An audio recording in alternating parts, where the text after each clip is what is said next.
Morning sa ating lahat mga kamusto. Kamusta po kayo?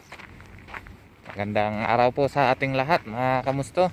Sa mga ibang bansa, magandang gabi sa inyong lahat.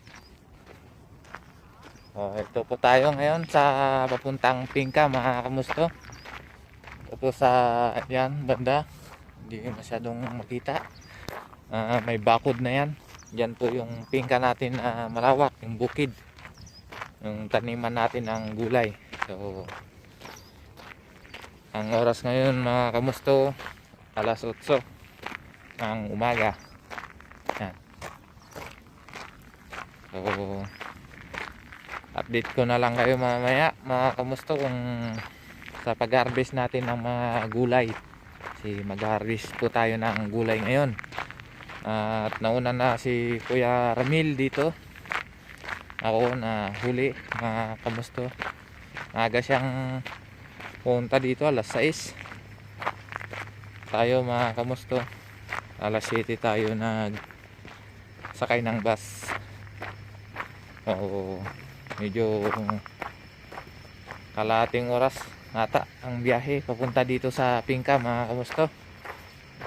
Tara, yan po ang bakod na yan.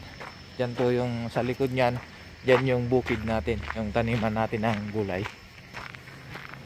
Dito na tayo sa bukid mga kamusto. Yan, ito po yung mga tanim natin. Yan po.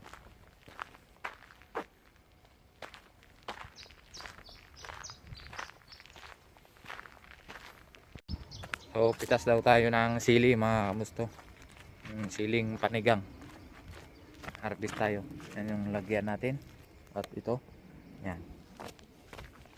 Tara mga kamusto.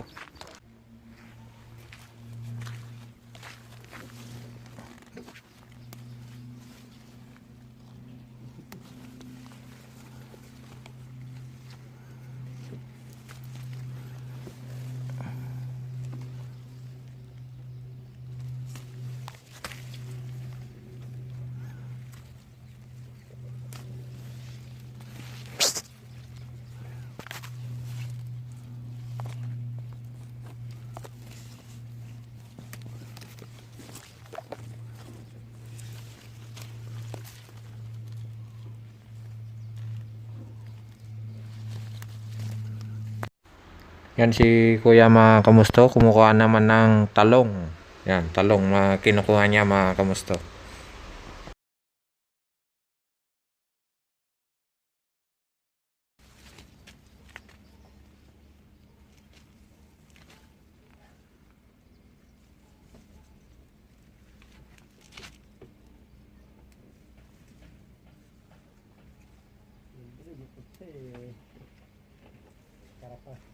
Paradam lang sa car-park.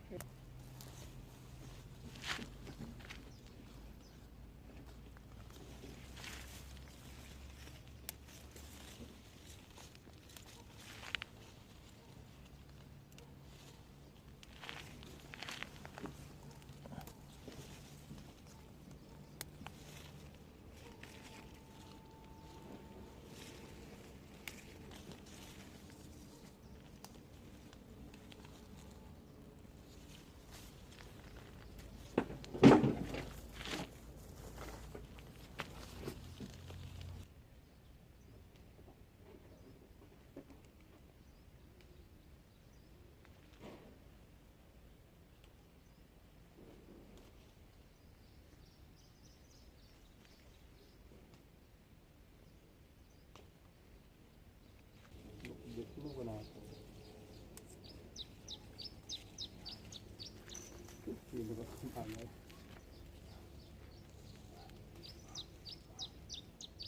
Diburit kita pinagkaduan tayo.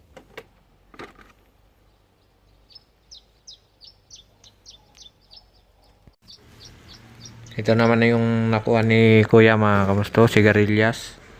Saka may okra dyan. At ito yung talong na hinarvest niya kanina doon, tabi ng sili. At ito yung sili. Medyo maanghang po pala yan mga kamusto. Yan po yung sili natin, pinagharvestan.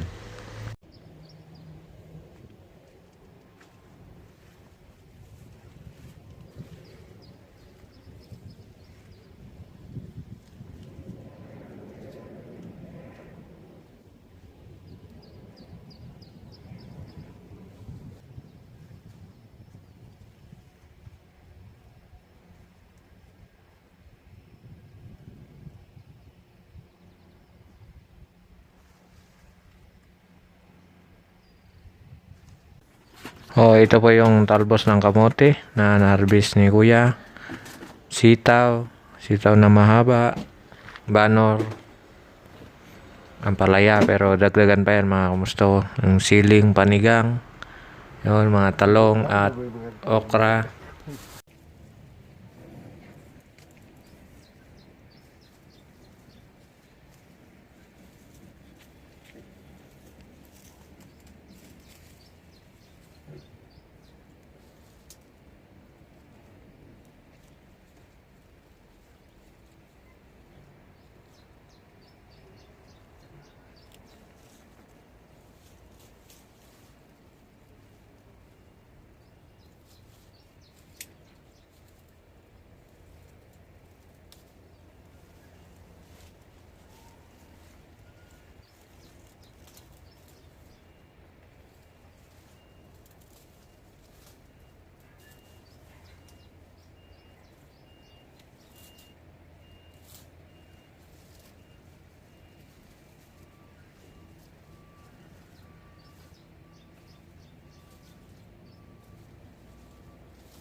Yan, kumuha rin tayo ng bunga ng ampalaya mga kamusto.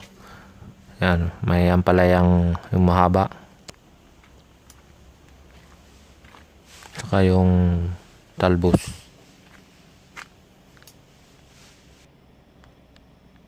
So, uwi na tayo mga kamusto. Ito, naghihintay na tayo ng bus pauwi. Mamaya konti-konti lang mga kamusto, darating na yung bus kasi yung bus ay 2:30 na darating. May oras kasi yung bus dito mga kamusto, kaya hintay lang tayo saglit at mamaya sa bahay na tayo. So, hanggang dito na lang mga kamusto. Salamat sa panonood at ingat and God bless. Adios.